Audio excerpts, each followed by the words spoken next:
और गाइस अभी बात करते हैं आज एक बड़ी इंटरेस्टिंग चीज़ के बारे में कि एस.एन.पी. अभी मैं एस.एन.पी. ना, देखिए इन जनरल ऑब्वियसली मैं स्टॉक मार्केट में पैसे इन्वेस्ट करने के अगेंस्ट हूँ एंड मैं आपको समझाता रहता हूँ कि एक्टिवली करनी है तो करो, पैसिवली नहीं करना, ठीक है ना। ये हो गया, ये तो बड़ा क्लियर मंत्र है। अब आता है कि एस.एन.पी. करके एक चीज़ होती है, इंडेक्स फंड होता है, ठीक है ना। तो अगर एस.एन.पी. में आप लगा रहे हो तो यू शुड डेफिनेटली, मतलब मेरे हिसाब से उसमें इन्वेस्ट करना चाहिए। एस.एन.पी. अमेरिका में, इंडिया में सेंसेक्स है या निफ्टी है, राइट। अगर आप निफ्टी में लगा रहे हो, उसमें लगा रहे हो, तो एक अच्छा सा कोई मैनेजर दे, मतलब जो भी होते हैं, जो हमारे यहाँ तो वो होती हैं, मतलब कंपनीज होती हैं जैसे वैनगार्ड वगैरह, तो उनके थ्रू करते हो आप, तो उसमें आप लगा लो, तो वो आपका प्रॉपरली मैनेज करेंगे and then that is index fund जो सा है वो काम करता है मेरे हिसाब से, ठीक है।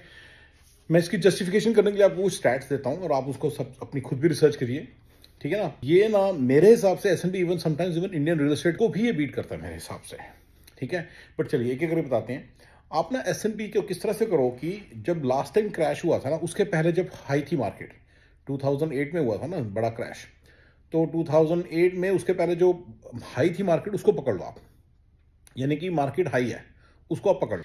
तो क्रैश से पहले जब हाई थी, यानी ठीक है ना, और अब पकड़ लो, अब का जैसे मान लो अभी अभी अभी मे की जनवरी 2024 पकड़ लो, या मे बी लास्ट ईयर 23 पकड़ लो। अब देखो कि कितना इंक्रीमेंट है उस दिन से 23 तक, ठीक है ना, 23 जनवरी तक। आप रियलाइज करोगे कि वो आपको मतलब कि 7-8-9% का रिटर्न दे रही है, और यही रिटर्न आप आई कर सकते हो। ये जो आपने थोड़ा सा रिस्क लिया है, इसके ऊपर आप थोड़ा सा प्रॉफिट कमा के उठ सकते हो, ये मेरा मानना है, ठीक है ना। बड़े बड़े तौर पे जो सिस्टम बोलते हैं होता है ना कि इन्फ्लेशन से थोड़ा सा कम होती है एफडी, तो ये एस.एन.पी. इन्फ्लेशन थोड़ा सा ज्यादा दे रहा है आपको, और ये आपको देगा। तो इसके ऊपर कोई और गेन करना is more risk more profit वाली गेम में आप जा रहे हो, और वो आप क्योंकि आप पैसिवली कर रहे हो तो आपका रिस्क बहुत ज्यादा ही है, और आपका उससे भी ज्यादा देर सोच रहे हो, और आप पैसे गंवा के उठोगे।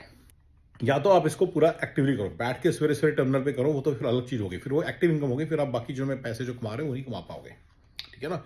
ये पैसिव सोर्स ऑफ इनकम, तो ये एफडी को बीट करता है मेरे हिसाब से। एस.एन.पी. या सेंसेक्स एफडी को बीट करता है, और एफडी को तो बीट करते हैं, और ये काफी अच्छा, ये काफी स्टेबल सोर्स ऑफ इनकम बन सकता है among all the this thing. दूसरा, सम पीपल डोंट अंडरस्टैंड कि अगर गोल्ड में कैसे पैसा लगाना। सम पीपल में गोल्ड में पैसा लगाना तो गोल्ड खरीदना ही पड़ेगा। नहीं, आप गोल्ड ईटीएफ खरीदो अमेरिका में, और इंडिया में तो बहुत सारी स्कीम है, इवन गवर्नमेंट की भी स्कीम है जिसमें आप गोल्ड खरीद सकते हो। These seem to be better options than अगर आपने मतलब ये एफडी के साथ कंपैरिजन है इनका, मतलब कि एफडी जैसे से रिटर्न्स हैं, स्टेबल और स्टडी रिटर्न्स हैं, ठीक है ना। ये नहीं कि आपने आज पैसा डाला, आप कह रहे हो, कई कई लोग कह रहे हैं लॉन्ग टर्म इन्वेस्टमेंट्स करनी है, तो लॉन्ग टर्म इन्वेस्टमेंट्स ये वाली कर सकते हो। अगर आप सोचते हो कि अब हम कंपैरिजन कर देते हैं जीएम में, किसी मतलब किसी कंपनी के स्टॉक में लगा दो, देखो इस कंट्री के अंदर, अमेरिका में तो स्पेशली, मैं आपको बता रहा हूँ कि कंपनियों का कोई भरोसा नहीं है। बड़ी खड़ी, अच्छी खासी खड़ी कंपनी जनरल मोटर्स ने बैंकरप्सी फाइल कर दी, ठीक है ना। लिमैन ब्रदर्स बंद हो गई।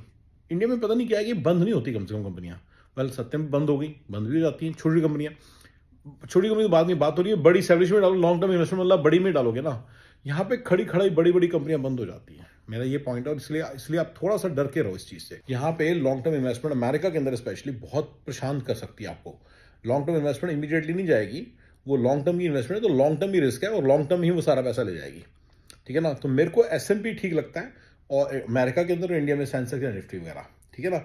तो इनको आप थोड़ा सा रिसर्च करना, क्रैश वगैरह के साथ जो मैंने बताई ना उसके साथ कंपैरिजन करके देखना, देन यू विल रियलाइज की returns have been study. And even देखो ना, क्रैश के पहले तो बड़ी हाई थी ना मार्केट, अगर मैं क्रैश से दिन से करूंगा फिर तो ऑब्वियसली रिटर्न काफी ज्यादा होंगे, लेकिन मैं तो हाई से कह रहा हूं, तो उससे returns are supposed to be lesser, but then it will still be very good. यानी कि अगर आपने गलती से मार्केट के अप को भी टाइम कर लिया ना, जैसे मार्केट बड़ी हाई है उसको भी टाइम कर लिया, तो you will not still go wrong in a long period of time, ठीक है ना। ठीक है, तो ये एक चीज है जो मैं चाहता हूं कि थोड़ा सा आप लोग समझें कि मैं एस.एन.पी. के थोड़ा फेवर में रहता हूं, एंड आप इसको थोड़ा सा एक्सप्लोर भी कर सकते हो, ठीक है।